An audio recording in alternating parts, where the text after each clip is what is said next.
कते सुंदर आहा साड़ी में लगे छे, कते सुंदर आहा साड़ी में लगे छे। मन करता कते रही कोनो जादू आहा नैना सा करे छे, कोनो जादू आहा नैना सा करे छे। मन करता कते रही आँखक काजर ठोरक लाली तै पर छिटगर साड़ी, आँखक काजर ठोरक लाली तै पर छिटगर साड़ी। सबसे सुंदर धरती पर हमर मिथिला के नारी, कते सुंदर आहा साड़ी में लगे छे।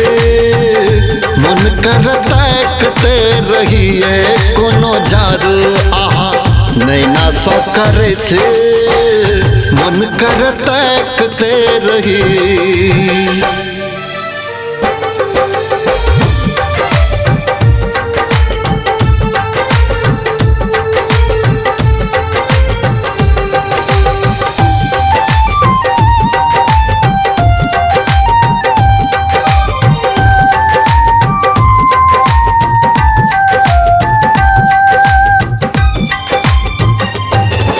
लोग जखन आबै छी दिल धड़काबै छी, दूर जखन जाइ छी तऽ बहुत सताबै छी।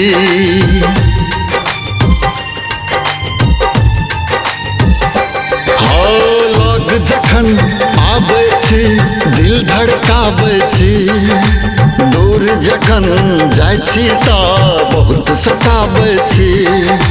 जखन आहा नैना सा नैन मिला दिलिए, दिल पर हमर नाम अपन आहा लिखा लेलिए। जब जाइ छी किछ हँसका लागे झटका देना दिल में खसका।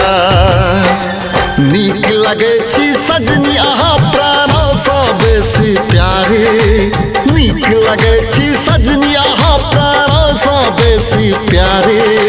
सबसे सुंदर धरती पर हमर मिथिला के नारी, कते सुंदर आहा साड़ी में लगे छे। मन करता कते रहिए कोनो जादू आहा नैना सा करे छे। मन करता कते रही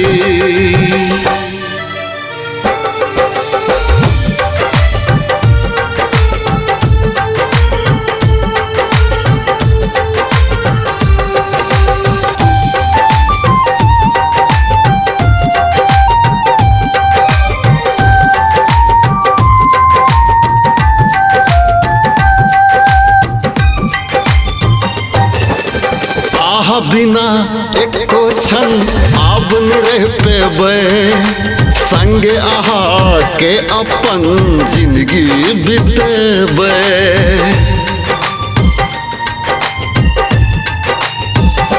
हो आहा बिना एको क्षण आब न रह पेबै, संगे आहा के अपन जिंदगी बितेबै। लग कने आबू ने झुन शर्माबूए, झुकल झुकल नैना का आब उठाबूए। आहा चारो सबेसी सुंदर आहा रहे छे दिल के अंदर। रोग केहन दुनू का एके लागल अछि ई भारी, रोग केहन दुनू का एके लागल अछि ई भारी। सबसे सुंदर धरती पर हमर मिथिला के नारी, कते सुंदर आहा साड़ी में लगे छे। मन करता कते रहिए कोनो जादू आहा नैना सा करे छे। मन करता कते रही